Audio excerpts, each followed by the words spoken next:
I get it. We're under that obligation. You're the first one that made it. You have family looking at you like, I know you got it. I need this. And so that's one of the things that I always say, blame it on me. Tell them your financial advisor said you can't do it. And it's not permanent, but we got to get you together for, when you're on an airplane and they say, fix your oxygen mask first. Yeah. So I want to help you actually have some money to be able to help later. So you got to take care of yourself first.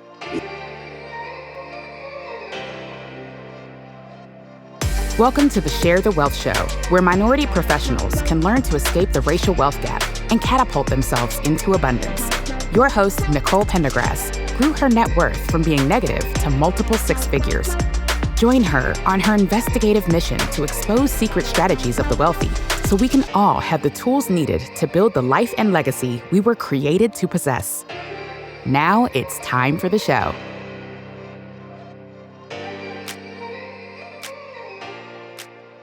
Hello. Today's episode with Jamilah McCluney. You guys are in for a treat. This is kind of great. She is a principal and financial strategist for Black Wealth Financial. I love the name.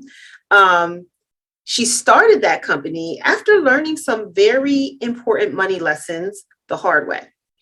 Being completely clueless as to how credit cards, mortgages, 401ks, or any of that worked, she was making horrible money decisions, and that ultimately impacted her financial future in a very real way. So that is just a snippet of the beginning of her bio. There's so much in here. And if you don't follow her on LinkedIn, you need to, because even her bio on LinkedIn is like, it just makes you want to know more. She really dug into telling us, we actually touched a lot about life insurance, but it's such a powerful tool in our wealth building journeys. You wouldn't even realize some of the things that you can do with it. We talked about the stock markets and people losing money from that and how are they using that money. We talked about diversification.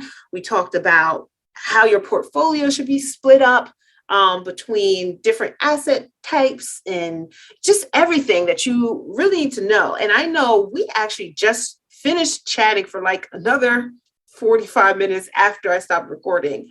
And I'm so mad because I wish we had recorded that too.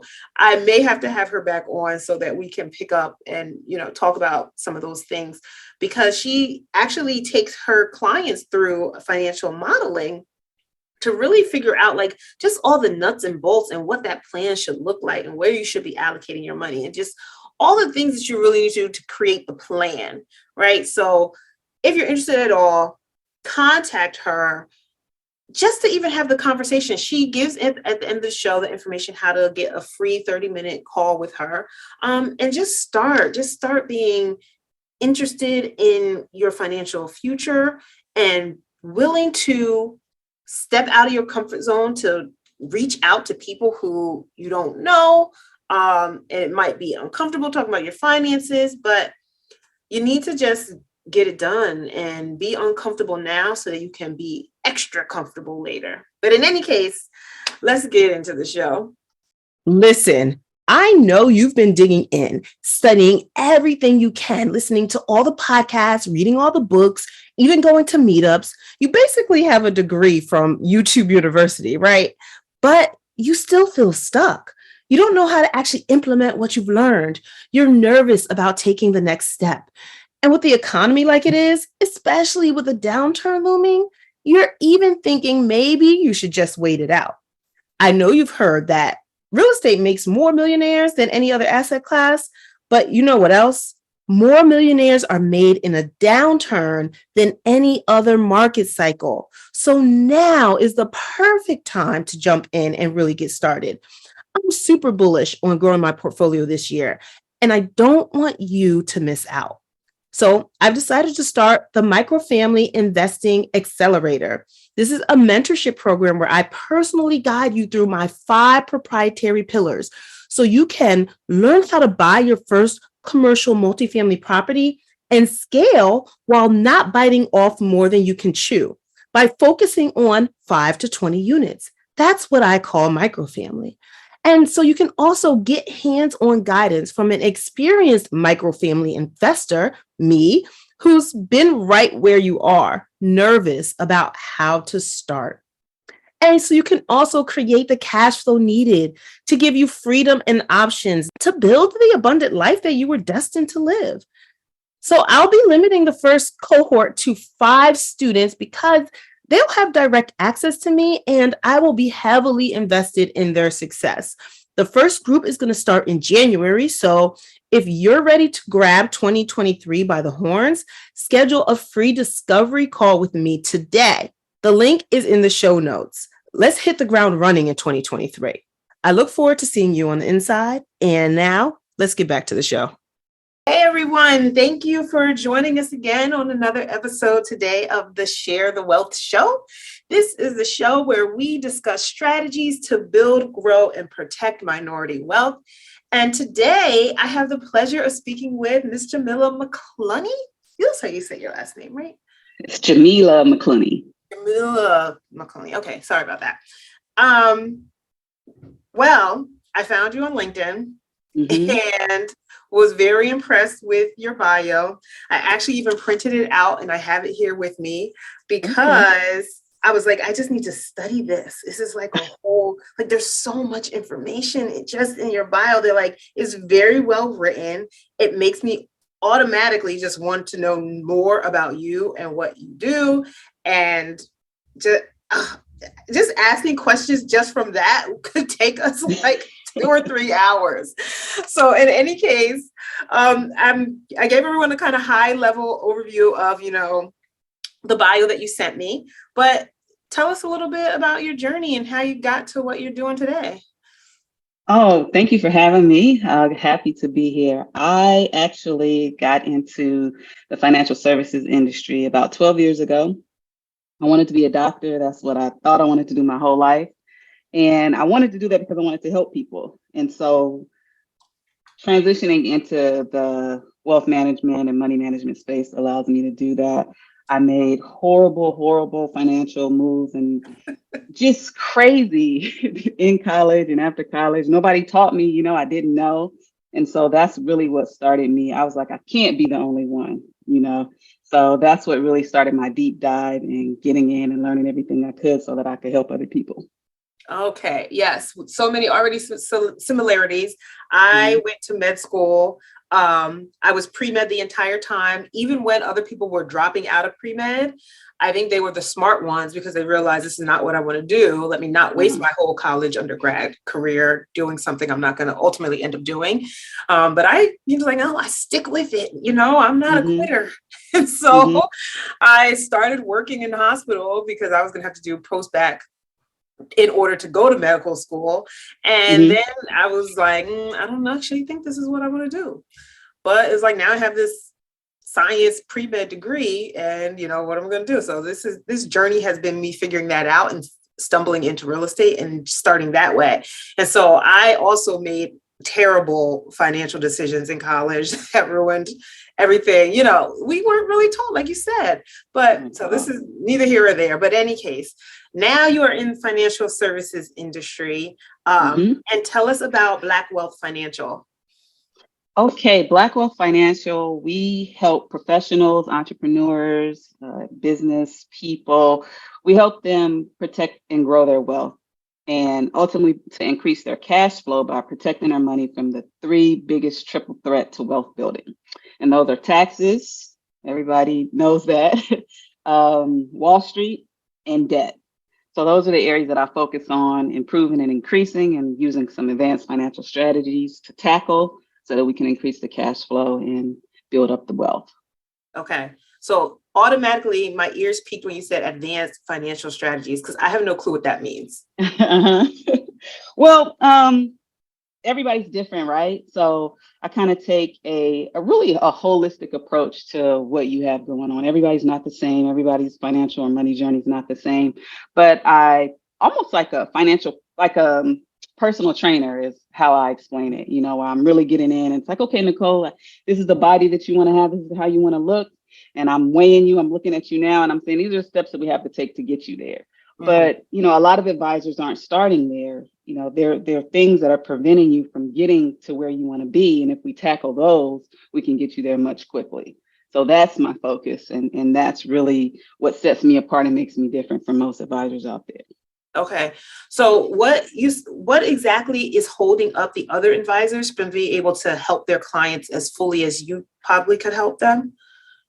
I think it's probably just understanding. I've had consultations with clients and they come to me, and one of my questions I ask, have you ever worked with a financial advisor before? And they'll say, yeah, I talked to somebody and they said I need to spend less and save more. And it's like, okay, yeah, but how do I do that? Right. Yeah. So like, I understand, I come from, I think we learn our spending and financial habits from our parents, just like most of the things. And so I understand what that looks like. A lot of, us a first generation money, college graduates, and just starting to make some real money. And so I know what that background looks like and what needs to happen. And so I can kind of start to get that foundation together to get you where you need to be. So most advisors are like, okay, how much money, Nicole, do you have to invest? You got 100,000, 50,000. And if you don't have that, you're just out of the running, but you still need the education, right? And so what if I can help you build and get to the 50,000 or the 100,000? And then we can do, some of the advanced stuff later, but the foundation has to be right. Yeah. Is what I believe. Okay. So what are some of the, I guess, because out of all of your clients or what you've seen most regularly occurring, what are some of the common financial strategies just to make the foundation stronger that you've had to give as like advice to your clients? Like, what's the most common thing that you've seen? One thing that I see often is helping. We're not really where we want to be, but we're helping grandma, we're helping mom, we're helping auntie. I see your face. That sounds familiar a little bit. Helping. And, I get it. We're under that obligation. You're the first one that made it. You have family looking at you like, I know you got it. I need this. And so that's one of the things that I always say, blame it on me. Tell them your financial advisor said you can't do it, and it's not permanent, but we got to get you together for, when you're on an airplane and they say, fix your oxygen mask first. Yeah. So I want to help you actually have some money to be able to help later. So you got to take care of yourself first. Yeah, that is deep, because especially when the people who came before you have sacrificed a lot to help get you to where you're at, you feel obligated to return the favor. But in that, it becomes a vicious cycle because you can never get your oxygen mask on first.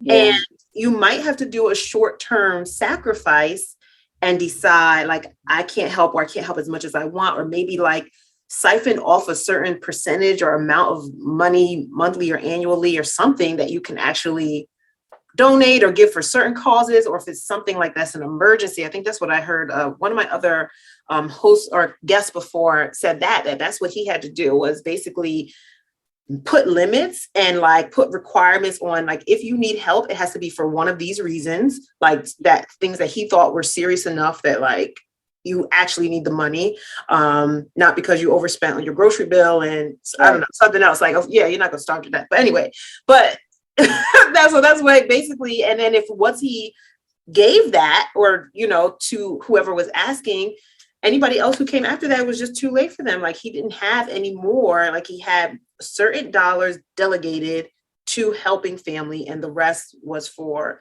his financial growth. And I think at the beginning, you have to just come up with some kind of plan to handle that so you don't look completely selfish, or you just got to not care what people think about you. I think the latter. And you know what? Everybody's going to be okay. That's what I've learned. They'll figure it out. They'll ask somebody else. They'll get it. They're not going to die. They're not going to starve. They're going to figure it out. So once you can let go of that, kind of tie, you can get where you need to be. Yeah. And actually, you know what? It's painful for them in that moment that they have to figure it out, but it helps them more in the long run because they could figure it out and now they can do that again. It's kind of like that, teaching a man to fish instead of just giving him the fish. Being like, it might be hard, you might not learn how to do it at first, might not catch nothing, but if you stay consistent, you do it, you'll get it together. Figure it out. Mm-hmm. Okay. So in your bio, I knew I was going to pull a lot of information from out here. You said you teach people how to play the debt game like financial institutions play and not how they teach. What does that mean?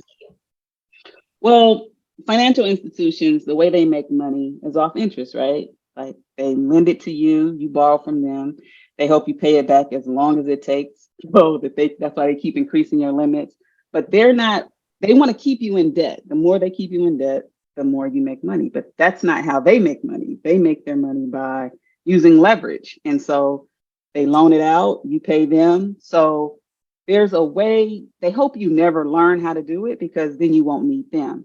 So I teach my clients how to become their own bank so that they can earn their own interest on their own money, borrow from themselves, pay themselves back, and continue to grow and build over time. Okay. All right. So you're talking about the bank on yourself life insurance policies, or is something that's a big component that I think our community misses out on. I've been in the industry for a long time. My grandfather actually was an entrepreneur. He owned a lot of property and land, and he had burial insurance, right? Like Black people, if we buy insurance, we're going to get that. We might get burial, just enough. When you see how other people and how the wealthy are using life insurance to grow and build themselves and borrow from themselves, it's a powerful tool that I think is really being overlooked in our community. Yeah. Okay. Becoming tax efficient and significantly reducing taxes paid over your lifetime. So I get that is just basic. Is that basically just investing in assets that will give you tax like write-offs or that are tax advantage? And what are some of those that you've recommended for your clients? One of the big ones, is real estate, right? Like you can write that off.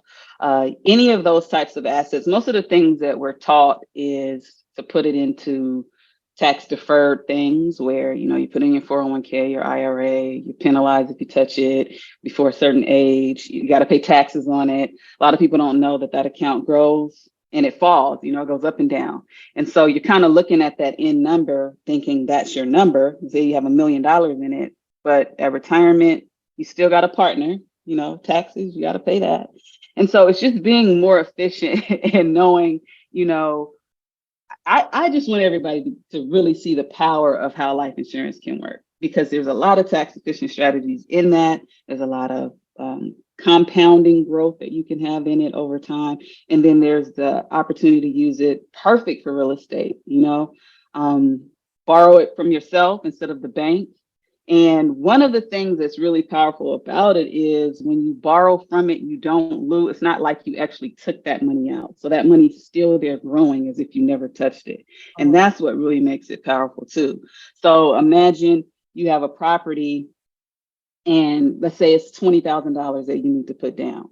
So most people will borrow that from the bank, right? $20,000, get a loan, and you pay whatever. Now we're like 7.5% interest rate, which is crazy. Like 8%. I have a friend that's actually looking at mortgages, 30-year mortgages for a second home, and she's getting quoted over 8%. That's wild. Yeah. That's wild. Yeah.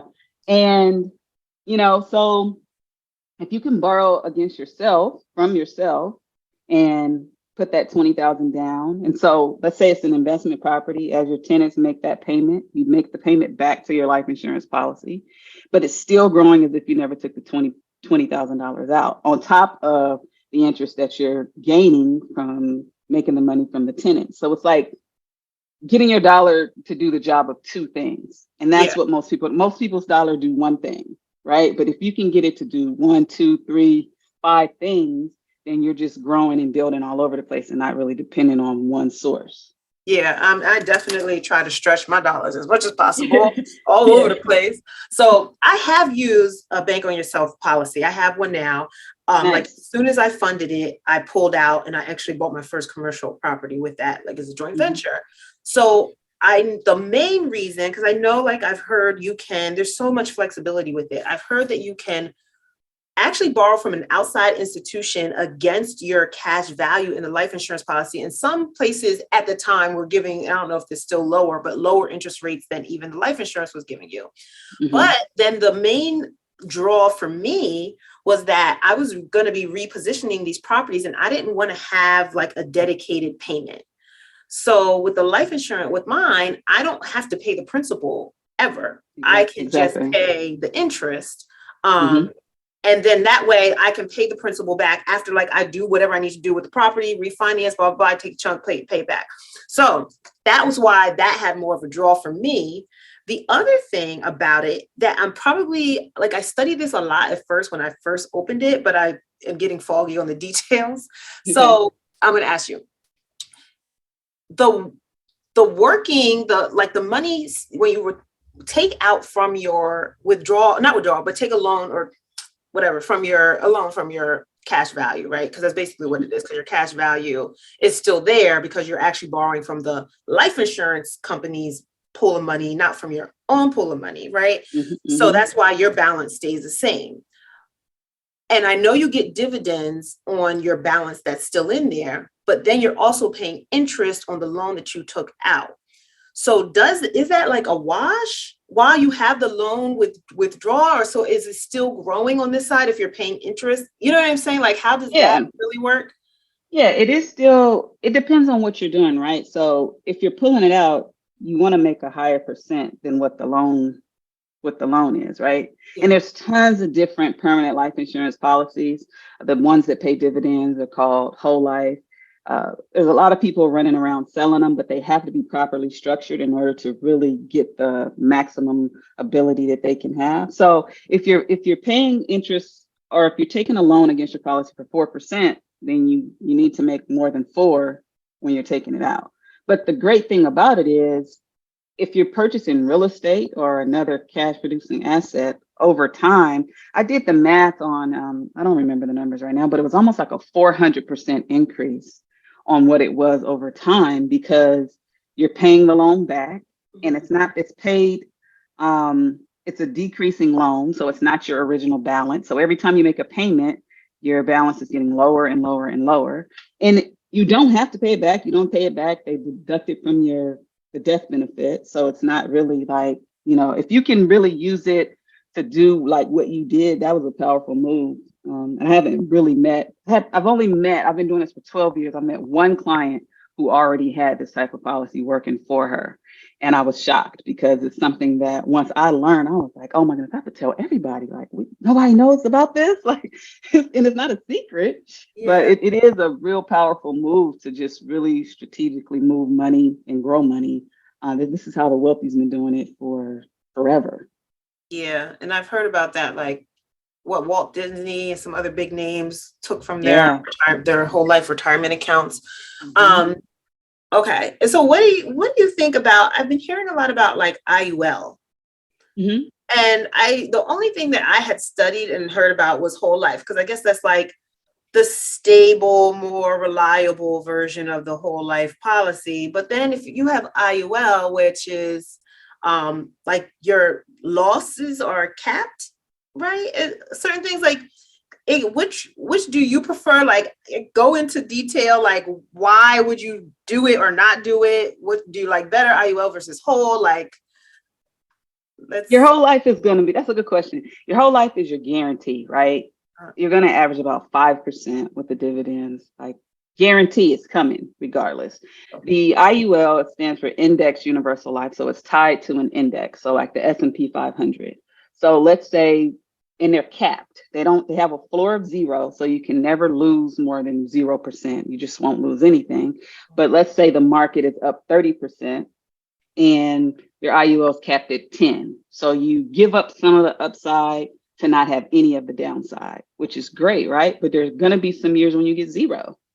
So there's going to be no growth for the year. Yeah. Where your whole life is that guaranteed, but there are going to be times you get 10%. Yeah. And so there's still, costs associated with it when you get those zeros. They're very flexible with premiums. So it just depends. I think that it's great But the whole life is just, especially in an environment like now when people are seeing their 401k balances like drop by six figures and their stocks drop, people want guarantees, right? And one of the things you talked about is the dividend. You're not getting dividends in the IUL. So dividends are nice, kind of, yeah. And so then you're really building and growing. So good for Okay. you for having one of those. Oh, thank you. Yay, I'm number two. You want it. Small Yeah, you wins. want it. Yeah. Oh man. But yeah, it's like the other thing too, I'll just throw it out there and say it. Like I was refinancing the first building that I purchased. I was going to put all the money back in there, you know, have that be sitting and growing for the next time I needed something. And then we ended up refinancing and actually buying another building right away. So I haven't still been able to pay back that. And even though I'm paying it back to myself, it's still something in my head like, okay, I got to pay that because I know it'll grow faster when I don't have a loan out. But even though it's still growing and I'm still like leveraging, you know, the interest rate from there versus the interest rate from my investments. But it's just, I think since I also so new, I've only had it for like 2 years, you do see more benefits increasing as the years go on, because then that cash value starts growing. And at some point you could even stop paying the premiums, right? And like the policy can have enough cash flow or dividends to take over the premiums. That's true. Yeah. And like I said, it depends on how they're structured. You're going to have, over time, you're going to see like a lot of growth in it. And your initial thought was what you would want to do, right? You want to take the cash, put it back, and just keep, funding it out. But, do it as you can. Let's say you make payments back, right? You don't necessarily have to put the whole lump sum, but, maybe it's just payments that you make over time. And then you just rinse and repeat and keep doing the same thing over and over and over. And now you're the Bank of Nicole versus going somewhere else and paying. But it works for anything, right? One of the things I ask my clients a lot, I give an example and I say, okay, Nicole, like I'm going to give you some apple seeds, right? You tell me you want to grow some apple trees. I got the seeds. I'm going to give them to you. At some point in time, I'm going to come back and I need you to run me my money for the apples. Don't worry about it. We'll talk about it. Just, We'll talk about it. So you can pay me when I come back. Now you're taking your time, you're tilling the ground, you're making sure you water it and the sun's getting the proper sun, and you're out there putting in all the labor, all the time to make these trees grow. And here I come, and I'm looking, oh, you got a nice little orchard here, Nicole. And I want to be paid. I gave you these seeds, and I always ask the question, I'll ask you, would you pay me back? Would you pick the apples from the tree to pay me? Or would you cut the tree down and give me the tree, and then I can go take the tree and plant it, and now I'm growing apples? Wait, cut the whole tree down? Cut the whole tree down. Root it up. Here, you can take the tree. Oh, so that somebody else can just replant it? But then they already got like a grown tree that I put all the work in to grow. Right. You got to start from seeds like me. I'm going to pay you back seeds. So let me take a couple apples. I'll give you back the same amount of seeds you gave me with the interest seeds. Thank you. Give me some more seeds. Okay. Yeah, you get a couple extra seeds, but I think I'm going to keep my tree because I spent all that time growing it. Exactly. But so when you position debt in the way where you're saving all your money and you're paying cash for something, right? You're essentially chopping down the tree, and now you got to build it back up. So when I ask people that, you're a smart girl, they say, I'm gonna just cut the tree. You can have the tree. But when we talk through it, it's like, yeah, why? Just like you said, like here's the seeds. I did all the work. So what you want to do, you want to keep your work always working for you, right? So when I hear people say, oh, I paid cash for this, like hundreds of thousands or tens of thousands of dollars, it's like, oh, that could have been growing and building for you. And you could have borrowed against it like you never took it. So that's kind of how I position that analogy to get people to really understand the power of what it's not a flex to pay cash, right? To have the ability to pay cash is a flex, but to pay cash, you don't really understand how money works, or you don't have it working for you. And so one of the stories I talk about, go ahead, I'm sorry. No, finish what you're saying. Before this Meta debacle, Mark Zuckerberg the last time I checked, he was worth like 72 billion, and he has a mortgage. And you would think like, why does he have them? He can write the check. He won't feel it. His kids won't ever feel it. But he's got his money. I was like, man, whoever manages his money understands how money works, right? So the money that he would have taken to pay this house off, he's got it investing, growing, working somewhere. And then he just makes the payments back to his mortgage. So it's really like understanding a different mindset, right? That's really what I work on trying to change. It's the mindset. Oh, I love that example though, of the tree. Yeah. And because it really did make me think for a second. But then I was like, nah, he could have one tree. But then I was like, no, I spent the time working on that. And it's basically like so it's all about using debt wisely for appropriate things, and not just consumer debt, but debt for investment and arbitraging your interest. Exactly. So like Yes, what very you're good gaining way. versus what you're paying for the debt. Because honestly, to tell the truth, if I had $72 billion or I was worth $72 billion, I don't know if I'd be bothering with a bank. He probably if you got if it's going to be super easy, if I don't got to send you 500 pieces of paper, okay, all right, we could just do it. But I wonder what that looks like, that approval process looks like for Mark Zuckerberg. I wonder what that looks like, because it's such a pain in the butt to get a loan. It's really a pain in the butt. But it's probably collateral for him, like kind of what you were talking about earlier. Your life insurance policy can be collateral. So banks, can look at it and say, oh, she's got this much money in here. Yeah. There's advanced strategies where people sell off their life insurance. And then they, like say you're 80 and the premiums are higher than you want to pay. Somebody will come and offer you 1% of the death benefit. Maybe they give you 300,000, but the policy's worth $1 million.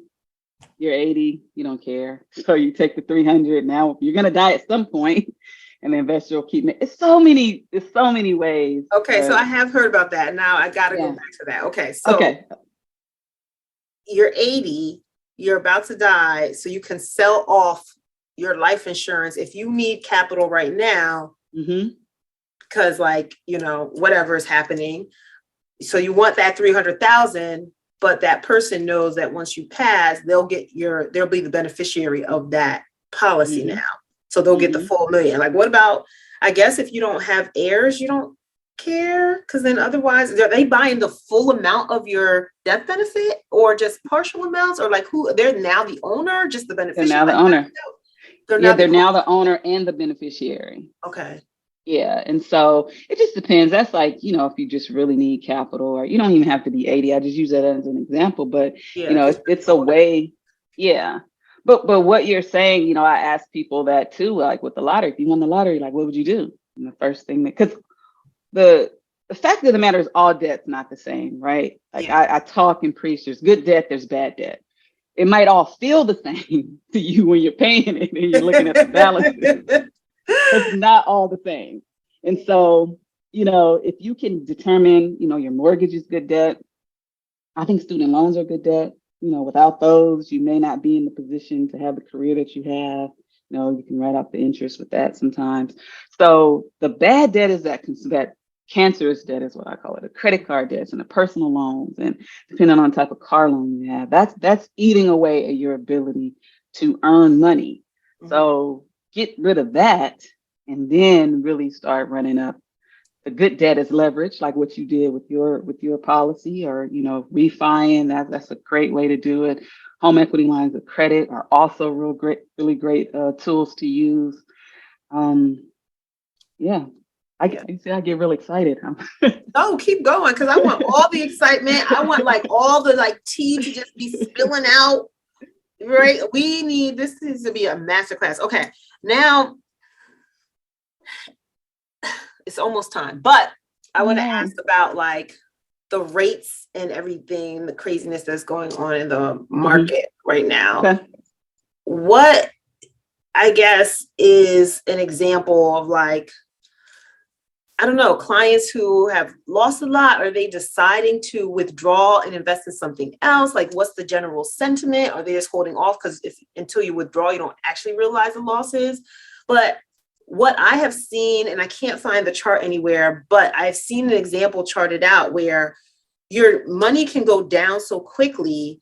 And now at your, especially percentage wise, it, like if it drops, I'm making these up, if it drops 30 or 40%, it needs to increase by like 70% in order to get back to the same level that it was before, which also takes longer. And sometimes people like say, oh, when it drops 30%, it'll increase 30% over a year. But like, are you talking about, what percentage are you talking about? Are you talking about the same percentage? Because if it's a percentage of 100 or 30% of 100,000 versus 30% of 60,000, those are not the same 30%, right? Exactly. So how is the whole, what do you see as far as like realizing losses versus keeping it in because the growth could be slow going up, or just like, what's your advice to, I know you have clients who are invested in stock market and in Wall Street. And I know you're not, are you anti Wall Street? But I know you're pretty not favorable towards them. I'm not anti, look, I'm securities licensed. I think it serves a purpose, right? I think it should be a bucket.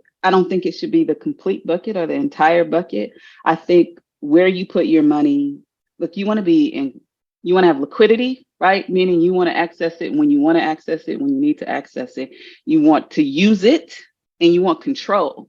And so when you have to go, I even say that for people who lock all of their money up in equity, right? Like, who's really in control? And when you think about it, you got to go to the bank and say, when you refi, you have to now prove that you can afford this new mortgage, And so it's like, who's really in control there? So I think what this environment is showing and should be teaching is I might need to do something else. I might need to diversify and not just do what everybody's doing. Should I keep my money locked up in these stocks? Should I keep it locked up in these retirement plans? And it reminds me of the crash after '08. I got into the business a little bit after that. And I remember going to see this guy. He was months away from retirement. He had lost 300,000 in his retirement account. Wow. And he's like, now what are you going to do at 65? You're going to work 30 more years to make 300,000 back? So to answer your question, I'm not anti anything. I'm pro liquidity, use, and control. And so wherever that, and I give this example too. Like, Nicole, if you had $100,000 in your bank, you knew it was in your savings account, and you went to the bank and you said, hey, you filled out your little receipt, I want 10,000. And they say, well, if you give me 30% of that, I'll give you your 10. They might have to call security, right? It's your money and you want it now. But that's what we're doing when we're putting our money in. Like, these retirement plans are ridiculous. I got to wait until I'm 59 and a half for my money that I'm putting in faithfully. I got to get permission. You only allow certain times that I can take it out. I'm penalized if I take it out before, penalized if I don't put it back, penalized if I don't take it at 69 and a half. All these on your own, that's ridiculous. So I'm pro, we can put the money wherever you want to put it, but my goal is that you put it to grow your tree first, right? Yeah. Then you can take it out, jump back in the market when the market's great, Yeah. When it's not great, we can take it out, put it back. We're just moving and kind of juggling around here, but we're not just depending on one source, one form. Okay. And so, because in real estate, the whole thing is about it not being a liquid asset at all, right? But it's such a powerful tool. And I hear what you're saying is that just don't put all of your liquidity into an illiquid asset, because then you don't have ability to access that. I probably don't follow that advice, but in any case, what is your ideal distribution in the perfect world? Like, percentage wise, you have your finances or whatever, you have 100% of something. What percentage breakdown into what different types of buckets and asset classes is kind of what you think would be like an ideal scenario to give you the best benefits of the different, like the benefits and growth of an illiquid asset, but then the accessibility of a liquid one, and kind of have like where each market has its own ebbs and flows, and it's I don't know. I know that's a hard question, but do you That have is that is a hard question because, right, it always changes. Everybody's different. What I will say is a standing. I think 15 to 20% should be saved. Wherever you save it is where you save it. I think you should save it for yourself to benefit first. But with real estate being illiquid, this is how I view real estate, right? Like, the equity that you're going to gain in real estate, you're going to gain whether you have a mortgage or not, right? So why would you lock all your money up in there? You're going to have, the market's going to do what the market's going to do. It has nothing to do with, so what you're doing, it seems like a smart move. Obviously haven't seen your complete financial picture, but take the money out, buy something that just keep going. And then it's passive income. You're going to get it when the market goes up. You can refi, get the home equity line, and just keep doing it over and over and over. But the biggest thing you want to do is grow first yourself, your oxygen mask, your tree, and then we can start sprinkling apple seeds at other places. So it just depends on, how aggressive you want to be or should be. But I think this is an environment that's really teaching that maybe you should look at something different. I don't like roller coasters. So I'm not getting on for the drop. People like their stomach. I don't like that. So I don't want to see my money do that. I'll stand and wave and hold all the bags for you, but I don't want to do that. Well, actually, I used to be, and I think I still like roller coasters, probably a little bit less now than when I was younger. But I don't think I want my money to go to a roller coaster. I just want my money to go up. Yeah. And it doesn't have to. It does. Yeah. It doesn't have to. So. Wait, don't go yet. Have you been looking for a way to get started in real estate investing, but you just don't know how? You need the Launchpad. It's brought to you by my company, Norvest Holdings. And the Launchpad is a free guide with a ton of resources I've compiled to help you invest into your first real estate syndication. It includes terminology, book resources, video explanations, all the information that you need. Don't know what a syndication is? I got you covered. How to find a good operator, how to even tell if a deal is good or not without having to know how to underwrite it all. It's all in there. The Launchpad is designed to help launch you into the next stage of your investing career and get you invested into your first multifamily syndication as a passive investor, meaning you can be a landlord and own a piece of a large apartment building, but still go about your day-to-day life without having to stop and learn every single detail about what's under the hood and how it all works. The link to the guide is in the show notes. Make sure you sign up today. Again, this is a free resource and guide. And if you have any questions at all, please feel free to reach out to me. Now let's finish up the show. Yeah, definitely. Okay. Well, actually, that leads us right into the last set of questions at the end of this thing. Hey, you know what, listeners? I need somebody to help me brainstorm a name for this last segment because I've been doing this since May, and I don't have a name for this like the same 3 questions I ask every guest, and that's what I call it every time I start. If anybody's listening, can you help me brainstorm the name for this last segment? If I love your name and I pick it, I'll have to work out something with you. I'll get some kind of prize or something. But I need a name. I'm tired of saying the last 3 questions. But anyway, so Warren Buffett said that diversification is protection against ignorance. And what do you think he meant by that? I think it goes just to what we're saying, right? Like sticking to just one thing and you may not know, you don't know what you don't know, but when you don't know, you're ignorant. And so you're missing out on other opportunities by not knowing and not having other things available, especially for your money. So diversifying is where you want to be and what you want to do. Okay, good. You played Monopoly before? Listen, I am embarrassed. Look, but I Googled. You the first I did some research. This is awful. This is awful. I know. I've never played Monopoly. So I was the second for your person using the life insurance thing, but you are my first. Oh man, I'm actually a little bit excited about that. Listen. And I studied this question because I wanted to be prepared. And I'm like, wait a minute. Why would you I needed to know. I've never played. Okay. So now you I was know. a Scrabble girl. I was a Scrabble girl. Okay. You know what? That is forgivable. But the concept is easy, right? So I'm sure in your research you saw Boardwalk is the most expensive property. Baltic is the cheapest property. Mm-hmm.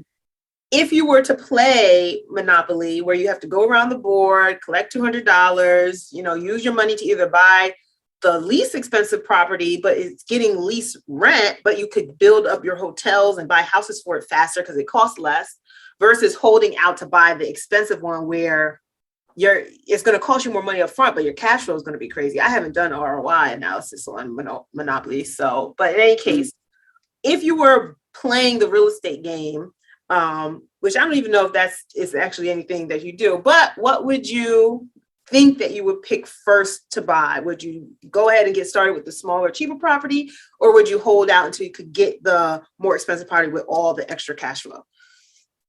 Before my research, I would have said I want Boardwalk, But then when I understand how the game is played, I want Baltic because it's cheap now. It's not going to stay that way, right? I can build up. I can make more money over time. Gentrify. No, I'm not going to gentrify it. But yeah, it's a better opportunity. I'm going with Baltic, and I'm going to go play Monopoly. So okay, yes. Now you got to play Monopoly. Is there a virtual way to play Monopoly? We should play virtually. I need to figure that out. Somebody should have built that by now. Virtual Monopoly with all this world. But yeah, typical. I don't know. That's very. I don't know if that's prejudice for me to say. Typical Black person want to be bougie and buy Boardwalk. Buy Boardwalk. Yeah. Because it's a flex, stuff, right? Yeah, it's a flex. Good. We want fancy, we want all the nice things, and that's why we have so much consumer debt. I mean, Boardwalk is different. That's not consumer debt. That's like actually good debt. But I digress. That's not even the same. This is going crazy. Now, what is the next step for you professionally in Black Wealth Financial? Like, where do you see yourself? And what is the biggest resource or thing you need now to help grow and get to that next level? I see expansion, right? Like I mentioned earlier, I'm not the typical financial advisor. I've got merchandise on my side, got a card game that I created, and I really want to expand on that with workbooks and workshops and just different educational pieces where people can learn and really get these foundational money lessons that other people are kind of born into. And I think exposure, like I just, tell somebody, send somebody. That's what I want to do. I just want to help as much as I can, as much as possible. Perfect. Okay. I love that. And hopefully get some more exposure from this show. Guys, share this episode with people so they can hear what Jamilah has to say and really connect with her. And that's the next question. How do people connect with you? You can find me at getblackwealth.com. That is my website. Everything's on there. If you want to schedule a consultation, it's free. We can talk for 30 minutes and see, what you have going on, any recommendations and what we need to do to make sure we can get your apple trees growing. But getblackwealth.com. Okay. I love it. This episode might be called something about apple trees. I don't know. It's out there. In any case. Thank you so much for coming on. Like, this was really a great conversation. Yes, it was. I'm glad I met you. I had fun. Yes, thank you. I'm glad we connected. I'm going to keep in touch. Yes, please do. Definitely do. I'll keep in touch with you as well. We see each other on LinkedIn and wherever else we'll be connected. And hopefully we do some more things together in the future. That would be great. Let's do it. Yeah. All right. Well, everyone, thank you for joining in with us today on today's episode. And I hope that you really took some gems that Jamilah was dropping and picked them up, put them in your bag, and share the show, share the wealth, share this information. Don't keep it to yourself. Like and subscribe if you don't already do that, and leave a comment, leave a review. Let us know how you've been liking the show so far and how you like this episode in particular. But in any case, thank you so much for coming. I have to thank you again. Thank you for having me. I had a good time. Yeah, no problem. Did you love this episode of Share the Wealth Show? Be sure to connect with Nicole by following her on LinkedIn, Instagram, or Facebook. If you picked up any of the gems that were dropped by today's guest, make sure you not only put them in your bag, but if you know of someone who would benefit from this information, don't keep it to yourself. Share the wealth and make sure to leave us a rating and review. We'll see you for next week's episode. Subscribe so you'll be notified.